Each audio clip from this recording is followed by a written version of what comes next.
get fired up for freedom and democracy. From Network Nova Live, it's March 8th, 2024.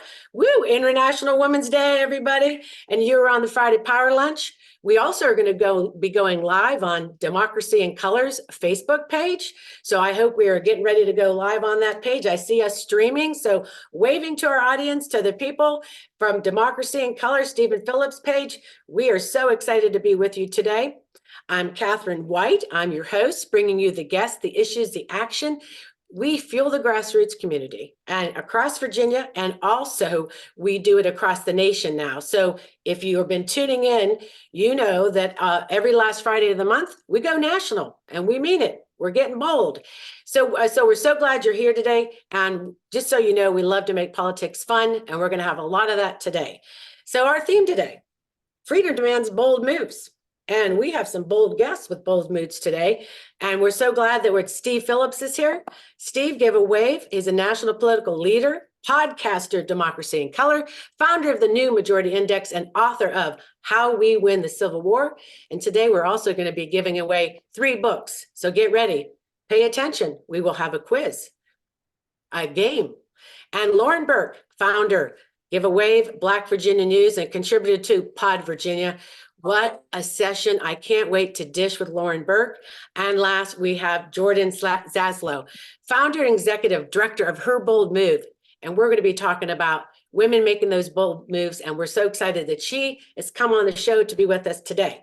So let's get to some show business. Show business is our business. Rules of the road. Use the chat. Be friendly. Tell us where you're from, what's going on. If you're nasty, we like to boot you out. After chat, after 1 o'clock, we turn the lights down, and we like to have a lot of fun. So we hope you join us. This is where we do love to share and have a lot of good conversation. And thank you to all our patrons in the room. If you're a patron, just give a wave yourself. You're so important to us. You're the backbone of our show. We're so thankful for your contributions. So why don't you join us today? Be part of this great community. And maybe you'll get a mug. That's bold coffee. All right. Thank you. And remember, no one is coming to save his friends. It's up to us. And with that, let's bring up super fabulous, a bunch of F words for Fennell Norton. Favorite word, F for Fennell. Woo woo. Hey. Woo woo. Yeah. I wanted to call you last night. I know we texted a little bit. I think everybody just was on fire. Yeah, I was so excited last night. I sat there with bated breath because I just wanted to hear every word. I have to tell you, because we're all so into this, we're just a teeny bit nervous. We're just like, how is it going to be okay? And yes. I have to tell you, after it was over, I was so optimistic. I was clapping my hands all by myself. But you always know that I am a Biden girl. I ride with Biden. I tell everybody, I don't back away from it. He is my guy. And I think he demonstrated that last night. And I think that the contrast that he showed between the Republican Party and what they stand for and what Democrats stand for, who women are, it just could not have been any more clear. And the other thing that I think is so perfect, you mentioned it, we've got Steve Phillips today, How You Win the Civil War, and that's just going to be the perfect connection for our audience to hear that the things that President Biden said last night, Steve Phillips has been talking about it already. No, and we could whisper about it, but I know everybody could hear us. No, I'm so excited. And, backing it up to Super Tuesday, and it was Super Tuesday, sort of like in Virginia, kind of, went by, came and went. And all we knew is that it was really determined. The matchup now, folks, is between Biden and Trump. Groundhog's Day, here we are, but we're ready for the fight. And watching passive Nikki Haley drop out weekly saying it's up to Trump to behave. And you're like, lady, have you been paying attention? So, really another coward drops out, whatever. Right. Yeah. And there's another point that I think is so important, because we know how much we care about Virginia, but this is a general election. So it's important to be able to tie everything together, because we all have family, friends, and relatives everywhere. But what I think my favorite tie right now is that Governor Youngkin endorsed Donald Trump. And so I think that's important. And I also think that's important is that Donald Trump endorsed Mark Robinson from North Carolina. And I think that if folks don't know who he is, you should go and take a look, because this just tells you how on the fringes the Republican Party is. And we have to make those contrasts and connections everywhere we can to show that we are on the right side of history. Yes, yes, yes. Preach it. Exactly. And I love a few things about last night that I want to point out. I think he said, my purpose tonight is to wake up Congress and alert the American people that this is no ordinary moment. I think he reached that. History is watching in the crowd, all the women wearing white, really while fighting for reproductive freedom pins. I think making sure that people understand what is going on with what the Republicans will bring if they have power. We saw the Prime Minister of Sweden there, so that touched on NATO. But I want to, I think he addressed a lot of those things. So what is some other takeaways that really were startling to you or interesting to you? Well, I think there were a couple of things, and I'll say one and then so the second one. The first one was about women. And when Yeah. he addressed the Supreme Court directly, he didn't back down from talking to anybody. I mean, he was basically looking at the Supreme Court to say, you overturned Roe v. Wade. You have miscalculated on the power of women, and we are going to show you. And so I think that kind of optimism, Yes. that kind of saying, we are going to win. And I just think it was powerful. And I think as I heard things on TV, it was young people, it was all ages where these messages resonated. He talked about, fees. I loved it when he pointed out the senator who put in the bill on gouging. It's like, you buy a bag of chips. These were things that people know about and laugh about. Yes. Well, he is funny, and I love it that he does take on the fight. And I have to say, the new Chip Act is about the bag of chips. We had fun watching it last night. And before we get to our next guest, I do want to talk about the thing that it's always the Republican response. And I have to say that it was like the Republican response was basically in a kitchen. And the cooking show host was the new Alabama Senator, Katie Britt, her State of the Union response, and the GOP is calling it one of their biggest disasters. And I don't know if it was bigger than Bobby Jindal's or Marco Rubio's little drinking of water, but to put a woman in the kitchen, and it was like watching an afternoon special, like after this her whole thing. I was like, wow, folks, that was something else. If that was your response, I'm like, cooking show response to a State of the Union. Yes, yes. And before I move on to Steve, what I would say to you is that Katie Britt endorsed Donald Trump. Katie Britt, she did not endorse Nikki Haley. But not only that, I will tie this back for you. Katie Britt, who's endorsed by Donald Trump, who endorsed Mark Robinson, who thinks that Katie Britt should only stay in the kitchen and not have the ability to vote. I'm just saying. Yeah, I'm just saying. So I would love it. We can get to our next guest. And I want to, again, say hello to the folks and Steve's audience. Steve Phillips, welcome. I'm going to let you and Fennell get your groove on. Welcome and welcome to your audience. And I'll see you in a bit. Yes. And so before we get started with Steve, I just want to say Steve Phillips is also the author of Brown is the New White, which is also a national bestseller. But we're going to be talking about how to win the Civil War.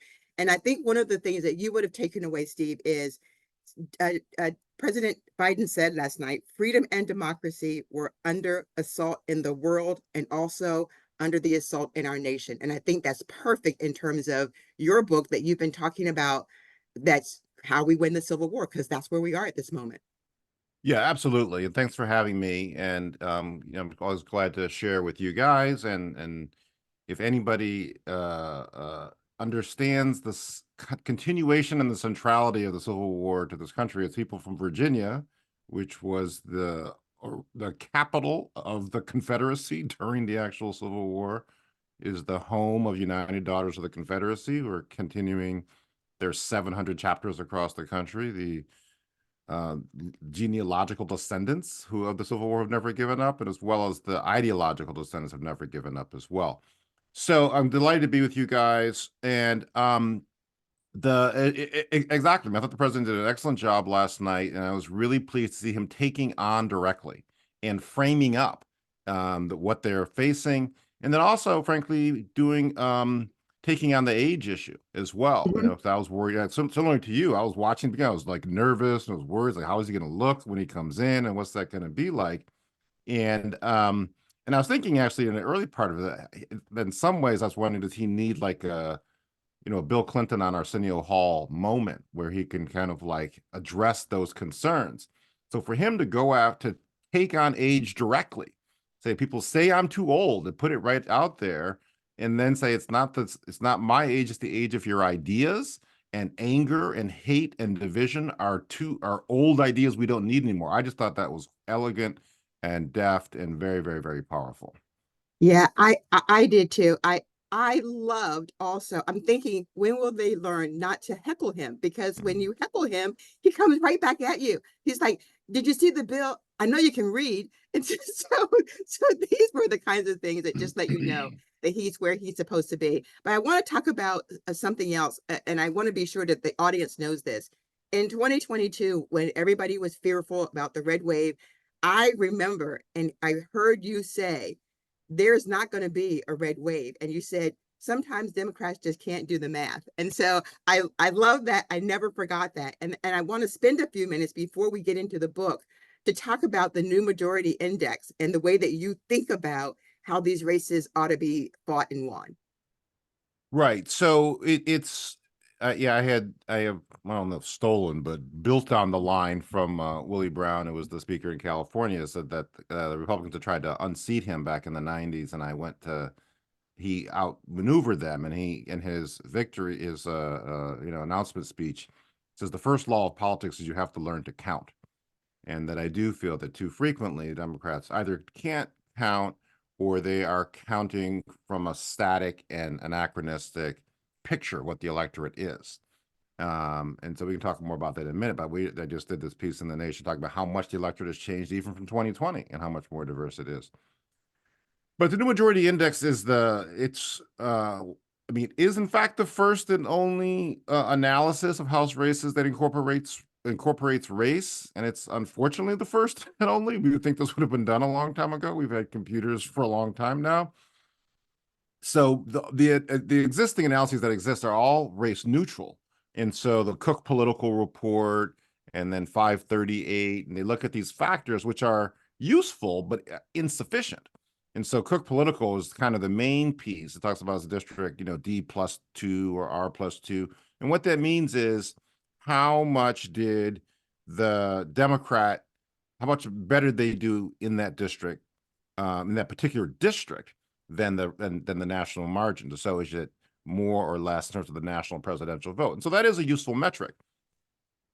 I would just say it's insufficient, because actually the single greatest data point of the past 50 plus years is racial identity, which should not be shocking in a country that was founded on legalized white supremacy, whose first immigration law said to be a U.S. citizen, you have to be a free white person.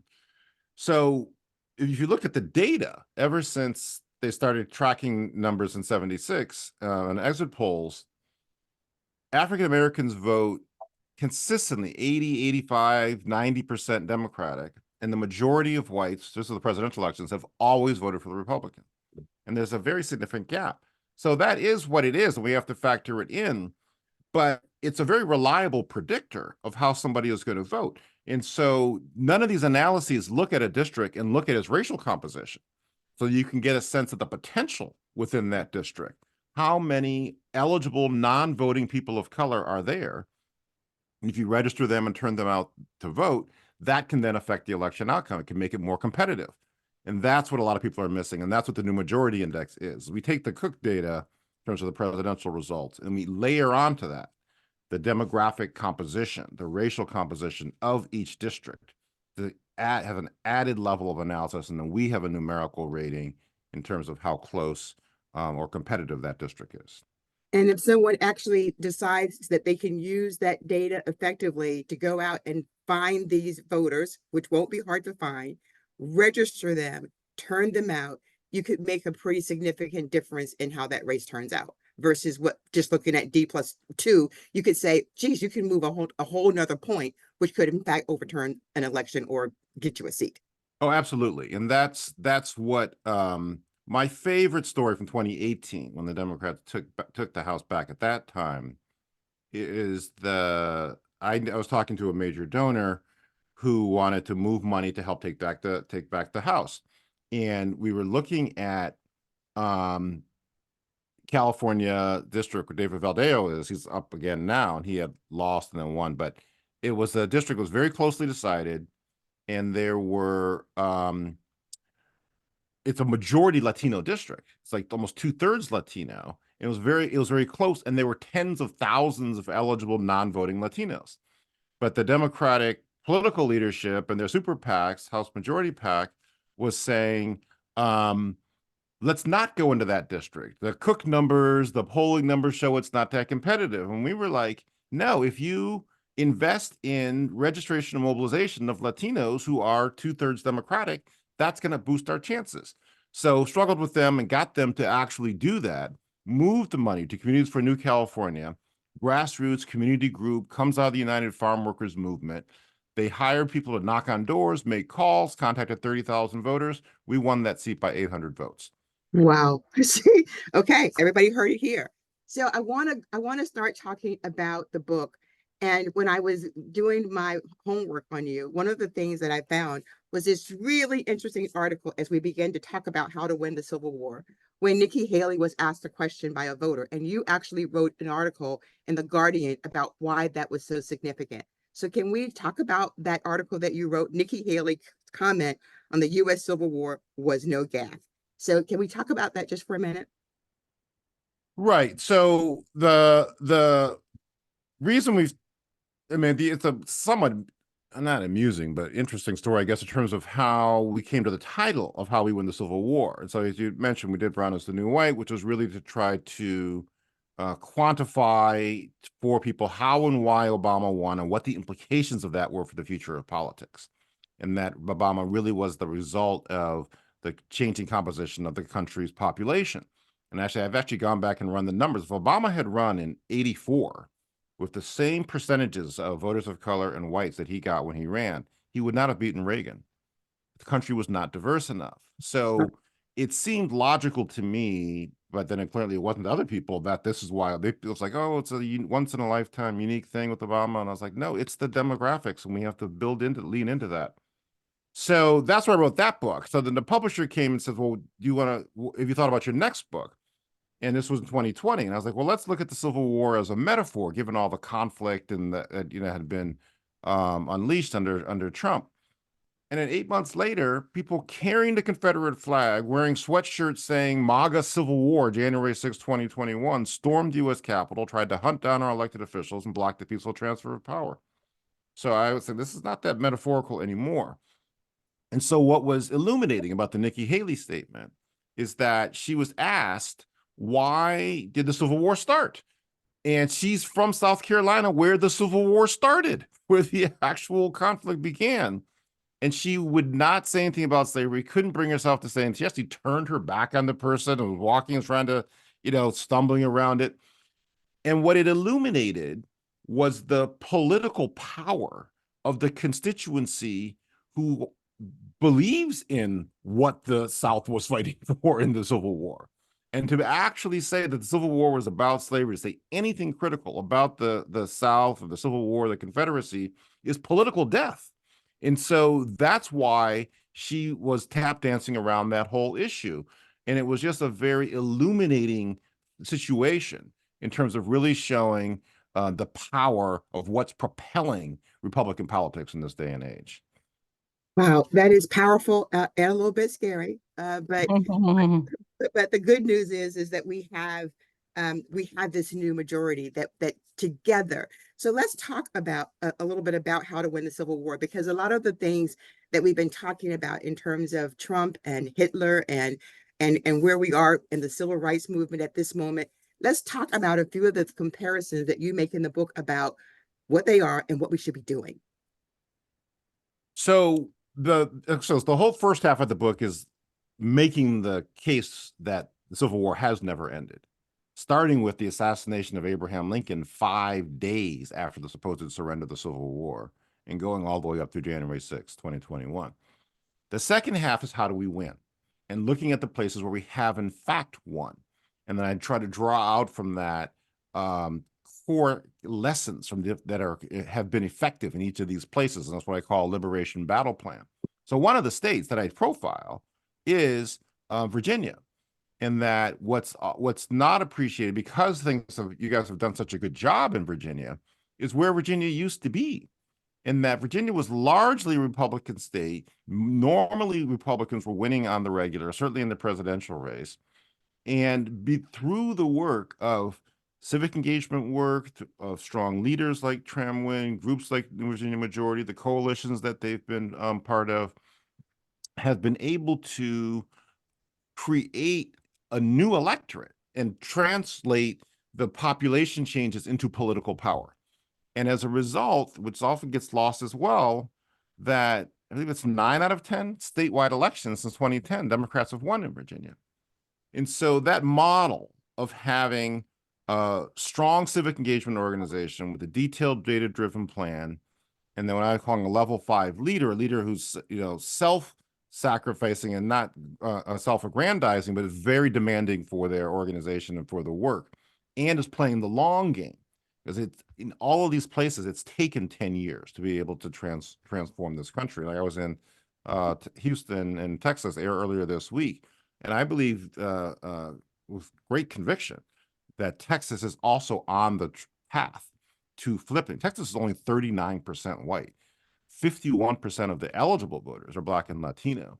And so over the course of a decade, we should be able to transform Texas as well, the way that Virginia has transformed and the way that Arizona and Georgia have. So those are the elements of the Liberation Battle Plan: finding a strong leader connected to a civic engagement organization, making sure they have a data-driven plan, and sticking with them for the long haul. That has been the formula for what has enabled us to win in these states that were formerly bastions of the Confederacy and are now transforming into pillars for multiracial democracy. And so, Steve, one of the things that I think about is the fact that this moment that we're in sort of really feels like the civil rights movement in terms of the amount of vitriol, the amount of racism that's sort of coming out of it. What have your thoughts been about that in terms of how we have conversations with people about the existential threat of losing democracy? And I will say this, I was listening to a podcast of yours on my way to Argentina. And one of the things that you said, it was about Tim Scott, and you said one of the existential threats is Black Republicans. And I'd love for you to just talk about that for a minute in terms of, do we just leave it alone, or is there something that we can do, because elections are on the margins, and I do hate to see people be really stupid. Yeah, well, people sometimes are going to be stupid, so you just have to kind of like navigate that to a certain extent. Let me take the second part first into the whole Tim Scott thing. Let me take that second, actually. So in terms of this moment piece, right? So the paperback of the book, which is the revised second edition, comes out next week, right? And in there, I both update to factor in and analyze the outcome of the midterm elections, but I also talk, and I have a whole new preface, which draws from Isabel Wilkerson's book Caste, where she has had a conversation with Taylor Branch in the context of a lot of the white domestic terrorism under Trump. And he said, where do you think we are? I think this is 1950s. And she says, I think this might be 1880s. And so they had this conversation. And so I was thinking about it. I think this election is akin to 1876. And so this was a period after an attempted progress towards multiracial democracy through Reconstruction. And then you had a ferocious backlash.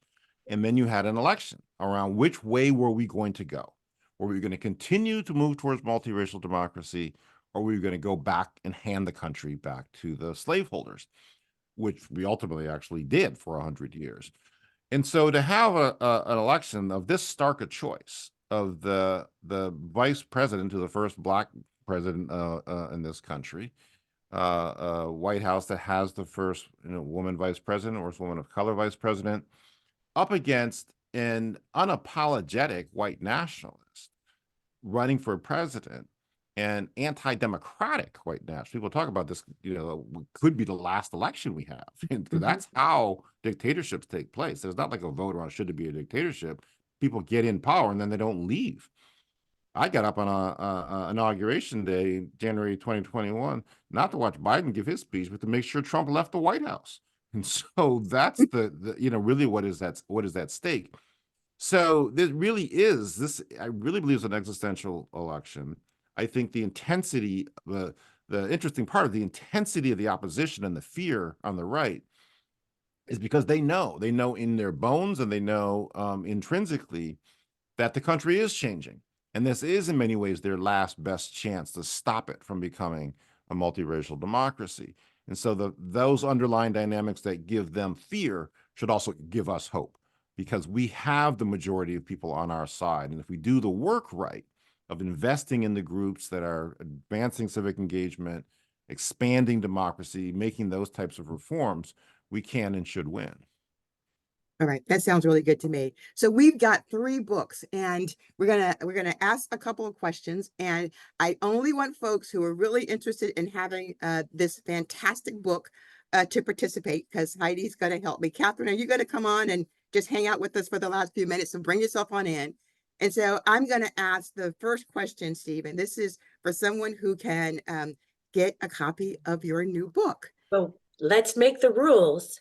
Okay, go ahead. So you tell them the rules, Catherine. Okay, so we're so excited. Thank you. We have the 3 books we're going to give away. And like Fennell said, let's make sure you want to read this book, because we want to make sure that we hear about it on the next upcoming shows as well. So the first person to write in the chat the answer will be the winner of the book. And Stair will get your address and collect all that and mail it to you. So let's get ready. Heidi has been watching the chat. Get your fingers ready. Get your fingers ready. First question. Yeah, here's the first question. The very first question is what is the name of Steve's podcast? What's the name of Steve's podcast? Let's go, people. All right, let's go. Big fast fingers. What's the name of the podcast?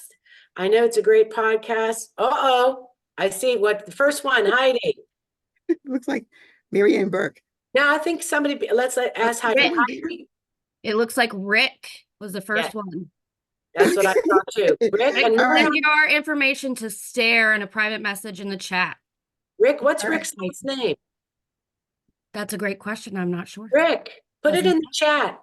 Rick, yeah, thank you. And I'm so excited. Okay, second question. Are you ready? All right, so here is, ready? Everybody ready? Get your fingers ready, but this is going to be a little bit hard, but I'm looking. This one's going to be hard. I'm going to but the answer is really clear. So when Nikki Haley was trying to give a response to what caused what was the reason for the Civil War, does anybody know what she said? It's one word in there that she said. Uh-oh. I see it. Answer, Heidi. So Beanie says not slavery. What does Deborah Warden say? About freedoms. That's it. Is that the first answer in there? Is that the first freedom answer? The yes. one I saw. All right. I love it. Love it. We're doing good. Good audience. Okay. Question number 3, the ringer. This is a hard one. Yeah. So this still is going to be the hard one. So Steve was talking about what needed to happen to win the Civil War. And he talked about a very specific type of leader that's needed. What kind of leader is needed? Ooh, Diane. No, nope. who is Nope. Star. Wendy. I saw it. Heidi, does Heidi know the answer? Tell her, Heidi, the answer. The answer was level 5, and someone said a type 5 leader. So he said level 5 leadership is what's going to be required. I saw Wendy. Well, Wendy Jones said 5-star, so yes, she was first. Okay.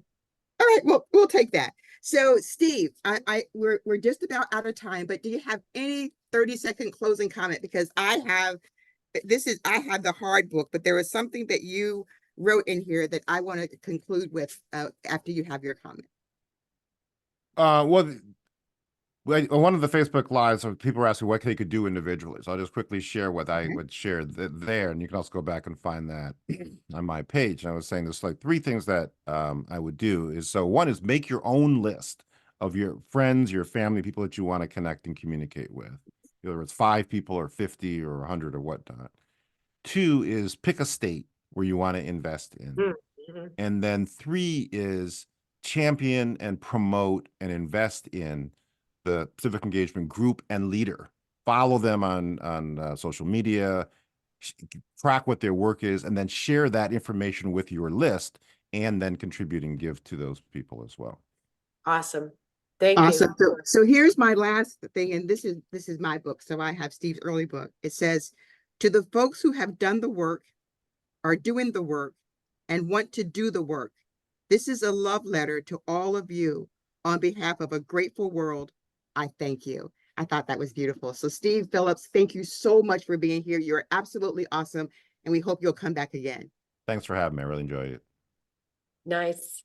I love it. That was so good. And I just am excited to welcome up Lauren Burke, founder of Black Virginia News. Let's just get right at it. I'm feeling like your head is just ready to go after last night. And what are some of your takeaways from what Steve Phillips How you doing? I read his first book. I've listened to Steve before. He's great, and a lot of what he says is, of course, a lot of what a lot of folks have been saying. This is a consequential election. We all know that, and it is going to get, I think, it's going to get dramatic. It's going to get dramatic because, as we know, Joe Biden, of course, has the right argument, as we heard last night. He is, the statistics with regard to the economic picture in this country is great. All of that. He saved us during COVID. The problem is we're dealing with a massive issue with regard to misinfo and disinfo, and it's an extremely hard problem to fix. And as we saw in January of 2021, people fall for it and they believe it, and they believe that the election was, they really believe it. And I've gone to federal court and actually watched. My boyfriend's a U.S. Capitol police officer, and so I've been in court and seen some of the people who attacked the Capitol, and they believe it. So Biden has the right argument, as we all know. He's accurate on so many things. He's done so many good things. The question is, can that message get through? And can he overcome some of these forces that really are new problems in our politics and are extremely hard to fix? Yeah, and I think we've been talking about that forever, right? How to break through. This is an issue, and it really harkens back years ago when we saw Putin interference, maybe even as far back as before 2014. But they're using that same kind of tactics, and Republicans actually have adopted these tactics that TV has done in Russia, like the media, the takeover. And it's interesting, it works. And I think it's very effective how we see this cult rising. And like you said, moments like that do get to break through. And I wonder if they can have those more breakthrough moments where the public really gets to see things. And I think what they do is hide this from, the most of the American public, that they can sort of keep duping, Right. I don't know. I've never seen anything like it. It's, I've worked in state politics in Virginia and New York, and of course in the media, and I've never seen anything like what we're dealing with now. What we're dealing with. Well, let's get to what I really want to talk about. I know that you've had an interesting life this last session. You've been down at the General Assembly in Virginia, folks. And in response, and I want to say I don't know what you were thinking, but when Steve brought up Texas compared to Virginia, I have to say that one thing Virginia has, and why we've made progress, is because of our maps, because we were able to have Democratic control before Republicans could gerrymander the shit out of us. And it allows us to sort of still have this contest. I mean, I don't know what your thoughts on that. When you see the General Assembly functioning, what were some of those takeaways for you when you see the functionality of our system in Virginia?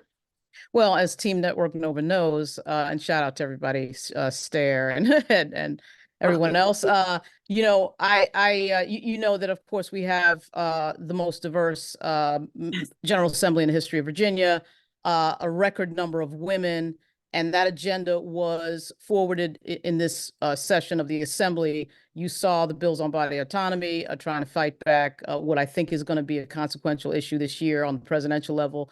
Obviously, abortion being huge, and of course, the Republicans deciding that, okay, it was great to put 3 members of the Supreme Court who are anti-choice, and they are paying a political price for that. But at any rate, a lot of the women in the General Assembly have put forward bills to protect domestic workers, parental leave. It's the agenda of women. It's the agenda Right. of Planned Parenthood. It's the agenda of Emily's List. And of course, Moms Demand. You saw the gun bills, a lot of gun safety bills. So that work and the maps and all the work that has been done, I don't know that we could be compared to Texas in the sense that we have not really had a crazy right winger. We could have had it with Cuccinelli, but of course Terry won. Right. We haven't really had a crazy right wing governor, like a DeSantis level, sort of governor. And so that has been lucky. But anyway, the women's agenda has really been seen in this General Assembly session. Agree. I think pointing that out, I know we've talked about it, and such that contrast, I just kind of, I don't know what to make of that Katie Britt in the kitchen. Right. It's sort of like handmaid, I don't want to call it Handmaid's Tale, but it was just, it was like where they really want women or see women. And, and contrasted to the policies we see in Virginia by this diverse group of folks. And Right. when you talk about what really affects women's lives, they're talking about childcare, family paid leave. Right. So let's talk about some of your favorite takeaways. Some of your top ones. Let's go at what would you want to say some memorable moments? Yeah, so I will tailor this list for this particular group and say that we had several memorable moments that involve women on the floor of the General Assembly, and it was pretty exciting. In fact, really 2 happened in the last week. I would say that the Laura Jane Cohen speech on anti-Semitism, she really nailed the Republicans on that. She's a freshman member, and she really brought it home in what she said, and so many of the things that come up that just sort of go by, she brought out in that speech, and you might want to go see that. We had a great moment on the Senate side with LaSharice Aird, really, talking about mass surveillance. And for some reason, I mean, in our politics, we see it all the time where you see companies get things that you say to yourself, well, why is that bill here? And there's basically a mass surveillance of license plates in Virginia. Senator Aird gets up and brings down the bill of the majority leader, which is Scott Servell's bill, which, wasn't really supposed to happen. Got a bunch of Republicans on her side that I think were thinking, wait a minute, the more libertarian Republicans voted with her. We had Jackie Glass's speech on sexual assault this week. I saw that too, and right. that was powerful. Woman holding water. Right. And also you saw the Republicans even were like cheering that. I mean, they were in favor of it. It's always amazing when you see both sides agree with a speech on the floor. We had Danica Rome's fight with the lieutenant governor. And of course, I'm on Pod Virginia with Michael Pope, as some people may know. We discussed that. That was an interesting discussion because it's so hard to know what someone is actually thinking. You don't really know what the lieutenant governor is actually thinking, but of course the politics and the stars come into alignment and tell you this might have been on purpose. Why don't we tee that up for folks that may not have in Virginia in the room? We had Lieutenant Governor Sears publicly misgender our Senator Rome and sort of does an apology, what we call a non-apology on the floor. And Danica is the first elected not transgender woman. And this was big news. And talk about that. That was a little bit of news because of the day it happened. There was also a bill that came that had to do with maybe pronouns or remind me. I'm just trying to remember. It was effectively a bill on how we should classify motherhood, how exactly we define motherhood by Senator Peake. So the issue of, transgender issues, gender issues were about to be discussed, and then this happens, right? So that was kind of a moment, a tense moment, but I think they have worked it through. And I will, say too that with regard to women, we did see the power of Louise Lucas. I'm sure everybody saw the monumental discussion, literally and figuratively a monumental discussion with regard to the arena in the Potomac Yards area of Alexandria. And I think actually what happened there was a little bit of patriarchy. I think that Ted Leonsis and the governor assumed that, we can make this big announcement and she'll just go along with it. And they never actually spoke with Louise Lucas until this week. Literally this Wednesday, Ted Leonsis came to Richmond to speak to Louise Lucas. And that's typically not what you would think would happen with a $2 billion deal. But I think they had this sort of patriarchal attitude of, oh, the women will just go along with it. I think they would have done the same to Janet Howell. And I think that they were wrong. And Louise Lucas really asserted her power in that I think, moment. yeah, my favorite, if you want to go on Twitter, folks, and check this out, there's a great shot. You'll have the Governor Youngkin kind of whiny about on the mic about this deal with the billionaire. And if you really look at the deal, it's really his lack of due diligence on the money and really being transparent. This is not a good deal right now. And no one representing Virginia and Alexandria would actually go for a deal that didn't promise anything once you broke down the numbers, right? It's amazing. And then you have the best shot is you have him at the mic, and then you could see behind over his shoulder is Mamie Locke, Senator Mamie Locke, Senator Lucas, and I think Senator Eben was there. And that's what you just saw. You saw them peering over his shoulders. It was the best power shot. I don't know. That made my day. I was seeing her in the background. And of course, the governor's trying to frame it as, how Yes. dare one person stop us? I would frame it as none of the legislators seem to know any details on this to tell their constituents. And I talked to Barbara Favola last week at a town hall she was doing, and she'd asked for some specific information she never got on a $2 billion deal. So I think that, the governor does come from a world of, and so does Ted Leonsis, a world of, I've said something that's going to happen. And some of the people who were involved, the legislators, were never spoken to. That's problematic for a $2 billion deal. So that was really the bigger news. I do think there will be a record number of vetoes. The record, I think, was 91 under McAuliffe, according to me texting Greg Schneider at the Washington Post. I think it's 91. That's definitely going to be broken. There's going to be a record. Yeah, he's mad. And I think when Biden talks about revenge politics, Youngkin is the best at this retribution, revenge. We saw what he did to Senator Eben last time, not signing his bill because he didn't vote for his MAGA environmental guy. So I have a feeling that a lot of these bills that have made it to his desk today, we have a deadline on the Contraceptive Equity Act bill. I have a feeling that, this is what it's going to happen. But I also think it's bad optics for him to really go against some of these bills that are really good for people, right? Right. I do think it's going to be interesting. He'll probably let a few of them through, but it's hard to, I've been calling people asking, what do you think he might sign? Right. We'll see. But, part of this was the flex of the Democrats, of course, forcing him to answer specific policy questions that he never speaks on. And now we get to find out exactly what Governor Youngkin believes in. and that I think is going to be ending up in a lot of vetoes. So we will see. Obviously, we have a divided government, and everybody knows that. But, you got to try and you got to put it out there. And there are some bills that are just sort of under the rubric of common sense. So you never know. You never know until it happens. Yeah. I do think it helps set up this year and the House fight we will be into, because if, I think the voters will finally get to see the priorities or no priorities of the Republican Party that is all in went MAGA. So he has a chance to do something good, but my feeling is we're going to see that, we'll have some stuff to actually make sure we have a contrast on why we should be in charge. Well, speaking of that, obviously everyone knows we have a race in congressional districts 7 and 10. Yes. And of course, and Tim two, Kaine. two, and also two. And two, right. That's right. That's Flip right. it, flip it. Missy is out there. And so, there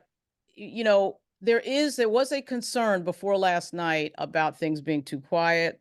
There's a view that Super Tuesday is the official moment where things get started.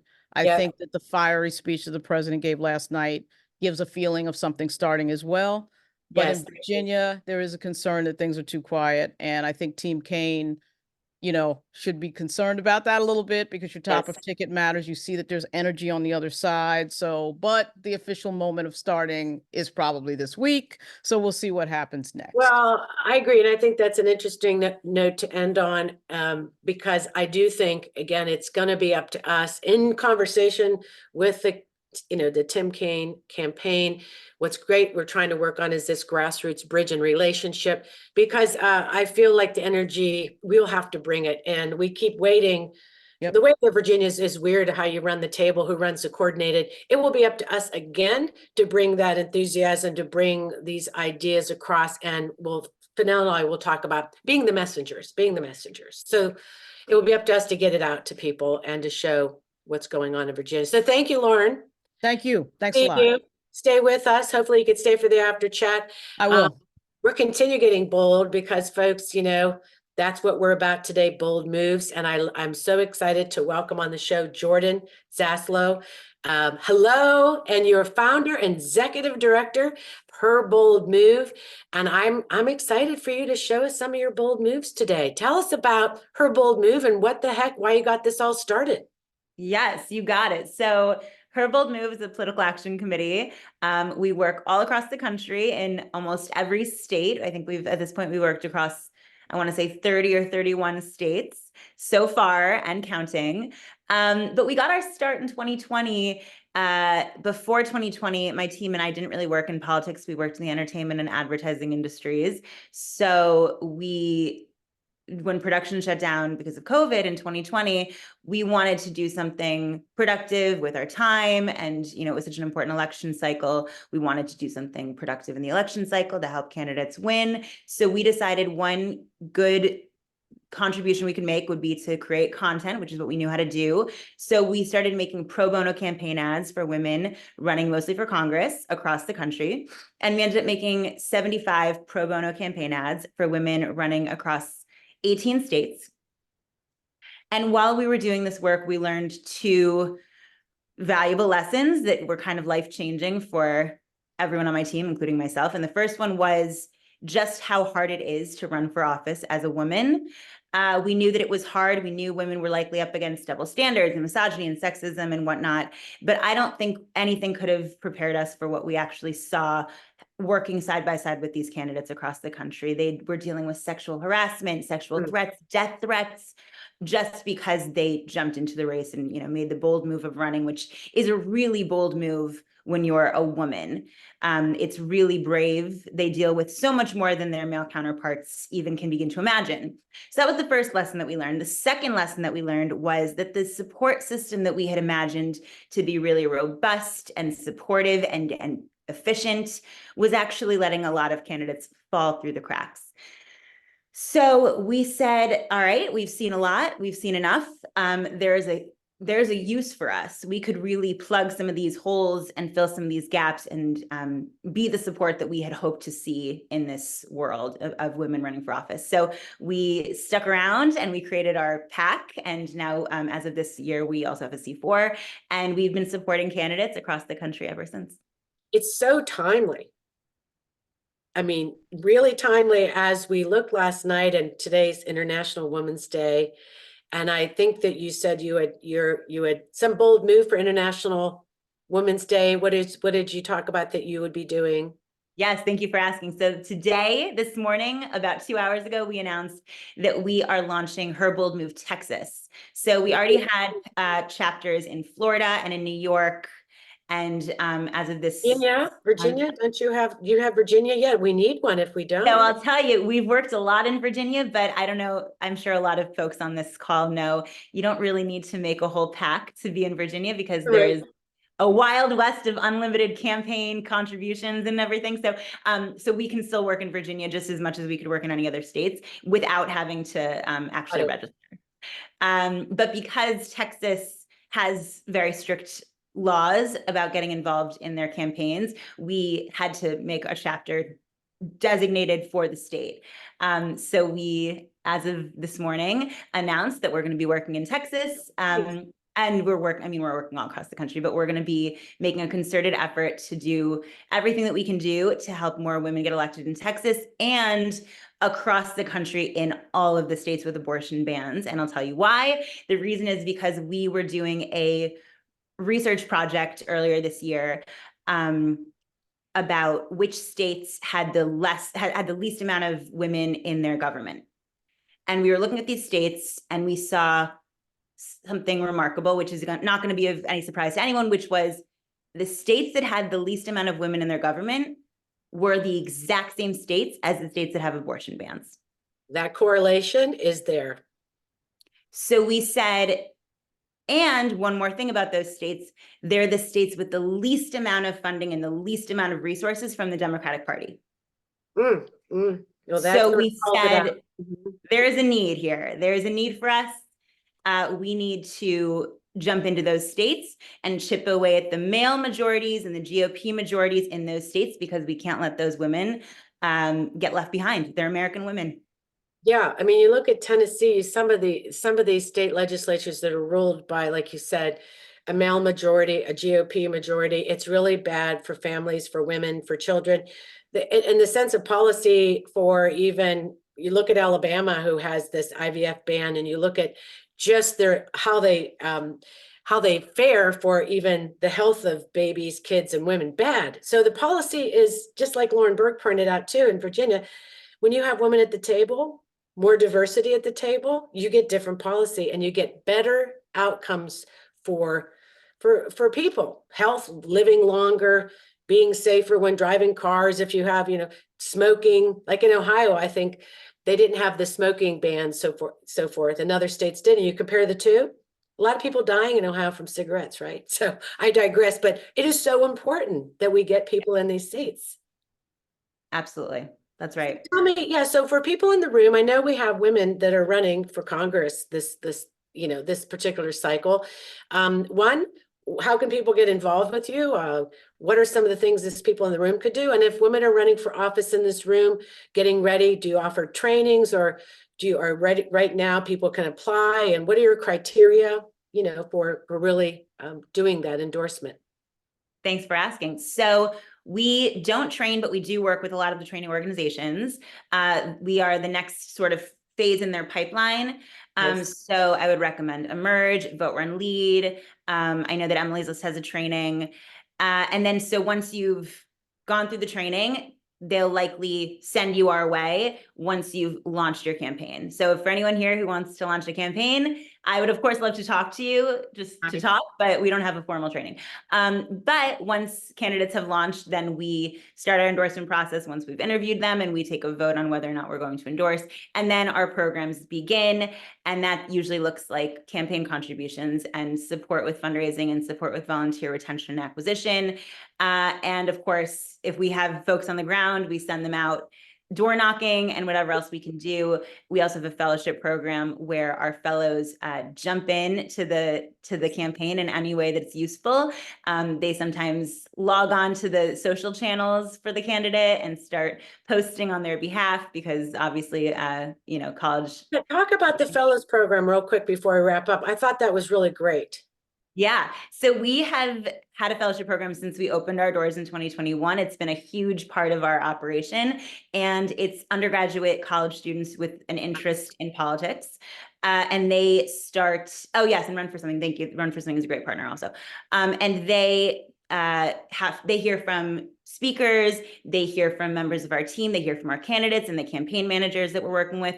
And then they also have to contribute about 10 hours or so each session to working on active campaigns, which is obviously something that they take an interest in doing and love to do. So it's a great hands-on experience for college students with an interest in campaigning. That's like building up another pipeline, isn't it? When you're getting them involved, then you really know that they'll become more involved and they'll just keep moving up. I think that's fantastic.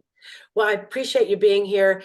If you're running in the room, check this. We're definitely going to send your website around to friends that are running. We just really appreciate it. It's very bold, and we need boldness right now. So thank you for being here.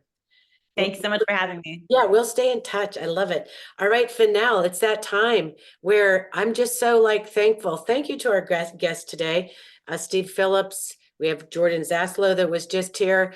Also, Lauren Burke of Black Virginia News. What a just great lineup today. Yeah, it's been pretty awesome. I was so excited from the beginning about this show.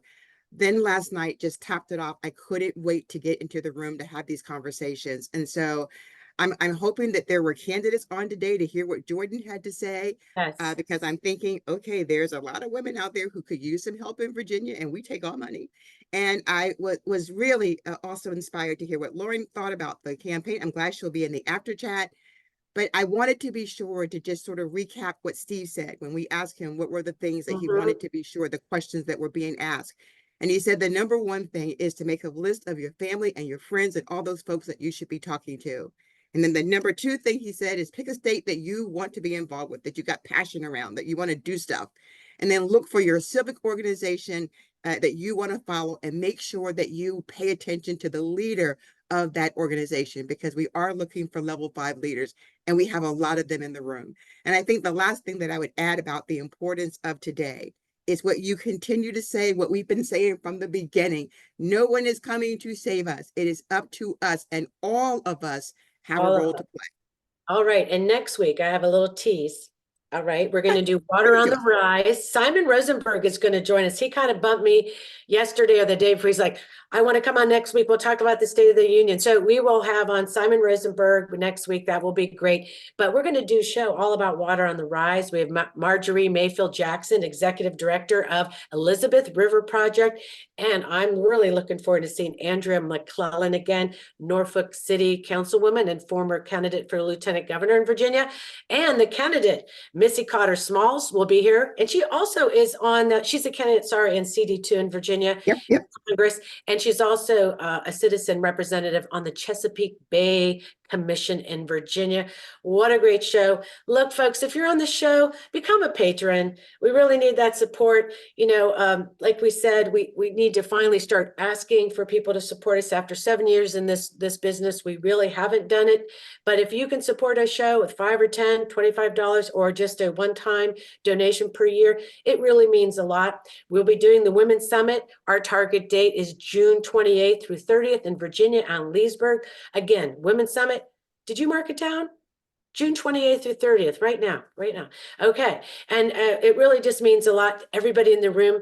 And then at the end of the month, we'll be doing our national show. So we're really excited. Let's get ready for the after chat. Thank you for the great teamwork up there. Thank you for the teamwork. We have a great team up there. Dennis Orsinger, Heidi Dragneff, Stara Calhoun. And we know that Stephanie's up there helping us behave. We're so excited. Michelle McKinney, Laura Martinez is usually here.